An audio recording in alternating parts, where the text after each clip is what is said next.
मेरे दोस्तों, बाज़ औक़ात मैं माजी और आज के बनी इसराइल के बारे में परेशान हो जाता हूँ।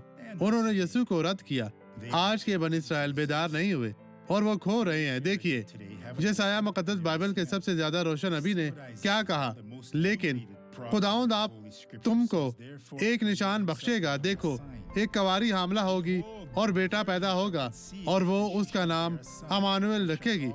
इसने यीशु के बारे में पेशगोई की थी, लेकिन ये अभी तक इन पर तलू नहीं हुआ और वो खो गए हैं। खुदा से कहें कि वो आपको समझाए, आपको जगाए और जो कुछ खुदा कहता है इसे हासिल करें।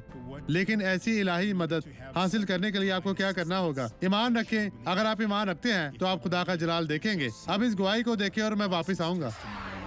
मैं कांप रही थी क्योंकि मुझे पार्किंसन तो की आपको ये बीमारी पार्किंसन है। की बीमारी थी? हाँ, जब मैं यहाँ पहुँची तो मैं कांप रही थी। एक पास्टर ने मेरी पूरा मदद की जिस्म है में? यहाँ पहुँचने में। ये ठीक है, मुश्किल खड़ी हो सकती थी। आप नहीं जी कर हाँ, सकती पास्टर। थी और अब मैं चल सकती हूँ। अब मुझे देखने के लिए यीशु के लिए आगे बढ़े। खुदावंद ने आपको शिफा दी है। ये खतरनाक बीमारी खत्म हुई। चलती जाए, आखिर तक जाएं।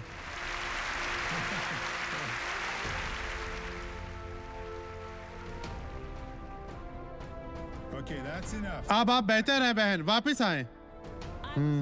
मैं इस तरह चल रही थी। मैं इस तरह चल रही थी। वो जज्बाती है।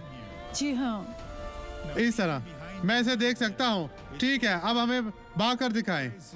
ये खत्म हुआ। खुदा की तारीफ हो।